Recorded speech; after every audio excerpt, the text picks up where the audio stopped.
Hey guys, this is going to be video number 2 of our CBA Retake video. There are 7 questions on the rest of the study guide. I'm not going to work all the questions out, but I am going to work the ones that I think you're just going to need either some notes on, and then you still can figure it out on your own, or I'm just not going to work out some of them, but I'm going to work out a lot of them. So here we go.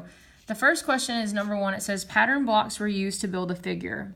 What fraction, decimal, and percent identify the quadrilaterals in the design? So the first thing that you have to remember way back from 3rd grade is, what is a quadrilateral? Well, quad means 4, so it's going to be 4-sided. So the first thing we have to figure out is how many of these shapes are 4-sided. And the thing about it is, they've already shaded them in for you. So I have 1, 2, 3, 4, 5, 6. I have 7 quadrilaterals. But when we are figuring out the fraction, decimal, and percent of the quadrilaterals in the design, we also have to compare that to the whole design. So I have 1, 2, 3, 4, 5, 6 non-quadrilaterals, and then this one hexagon in the middle is 7. So 7 plus 7 is 14. So it is going to be 7 out of 14. But guys, the first thing that I would probably have you do is take 7 out of 14 and reduce it. I can divide each one of these by 7, and that gives me 1/2. So then, even though it is 7 over 14, I already know that 1/2 is 0.5 and 50%, or half of them. So my answer is going to be A. The only way that you would have gotten B is if you didn't remember to count the rest of them, because they're not all quadrilaterals, so you have to remember to compare it to the total. 7 over 14 was your fraction here, but then our percent and our decimal were not correct. So we would have had to try that. And then we didn't compare the whole figure to the quadrilaterals. It wanted the quadrilaterals to the design. And that's why D is not the answer. On number 2, I'm going to tell you that what you need to do is change each of the fractions. So change the fractions to percents. So if you do that and you go through and change the fractions to percents, then you'll be able to answer these questions down here. For instance, if I go ahead and change 12 over 25 into a percent, then I would do 12 divided by 25. 25 cannot go into 12, so I add a decimal, add a 0, bring the decimal up. 25 goes into 120 4 times. 4 times 25 is 100. I'm left with 20, add a 0, bring it down. 25 goes into 200 8 times, which is 200, and I get 0. So my answer here is going to be 48%, because if I multiply 0.48 times 100, I get 48%. So the first thing I notice is that right here it says more than 75% of the orchestra students play the violin or cello. So this or is also big, because or also means I needed to add this percent in. So let's go ahead and do that one. But we have a viola, bassoon, but we also have this. It says more than 50% of the orchestra students play the violin. Well, it says more than 50%. Well, I already found out that the violin has 48%, so I know that F is wrong just by working out this one. So like I said, we need to add the cello. So 3 out of 25, if we do 3 divided by 25, 25 cannot go into 3, but it can go into 30. It can go 1 time, which is 25. We're left with a 5. We add a 0. 3 goes into 50 5 times. So this is going to be 15%. And if we add 15 and 48, it is not 75. So we already know that G or J is going to be the answer. And if you look at the bassoon, and the viola and bassoon, so you don't even have to do the French horn. The French horn does not even come into any of the questions, but go ahead and change viola and bassoon.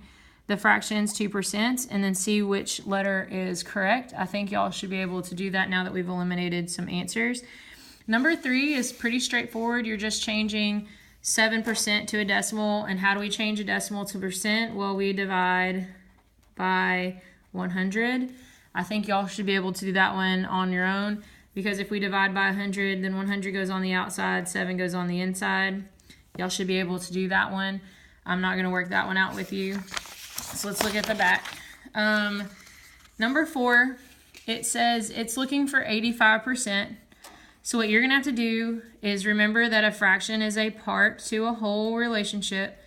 So on each of these, they give you a part and a whole. On this one, they give you 8 people for every 10 people surveyed. On this one, it's 10 for every 85.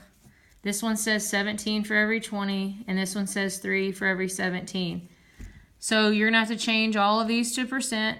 So make sure you divide first, then use place value to do divide, and then multiply by 100. You should be able to do number 4. And when we look at the rest of these, Miss Taylor surveyed 32 students in her homeroom class. 24 of the students has access to internet at home. Which of the following statements is true? Make sure that you do your part to whole. So our whole is 32 and there are 24 students. So what you're doing is you're going to find the percent on that one as well. And guys, remember to find the percent, the first thing we do is we divide the numerator by the denominator, which looks like this. We do that numerator by the denominator, and then when you get through, you're going to multiply your answer by 100. You should be able to find the answer to that one. Number 6, it's talking about this spinner. You're going to take the whole number of pieces and the part that are what? Yellow. So it's going to be the yellow over the whole number of spaces. That one's pretty straightforward. And then number 7, the only thing that I can give you a hint on, or I'll give you a hint, is that there are 8 lines between 0 and 1. So if this would be 1/8, this would be 2/8, and so on and so forth. Hopefully this helps you, and it probably just gave you the answer, but do not just circle the answer based on the fraction alone. Make sure you know how to change that fraction to a decimal and a percent. The last thing I want to give you before we leave is I'm going to go back to this page because I have some room underneath it. I want to make sure that you have a couple of notes before your test tomorrow. I cannot emphasize how much you need to memorize your 8s,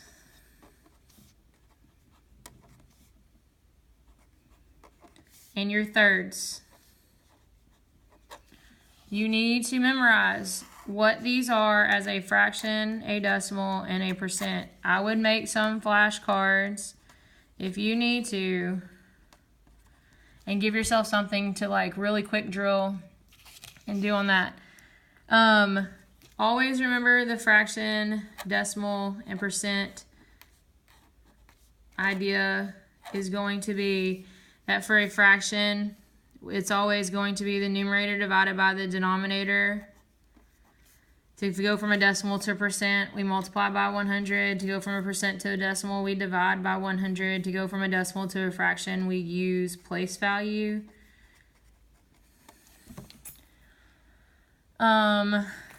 Something else that you just need to remember is that when you have temperature, how does temperature work? If this is 0, then these are going to be negative. These are going to be positive. They're going to say above 0, below 0. And as you move up, you get warmer. Guys, I hope this helps. Y'all should do fine on your test tomorrow, and good luck.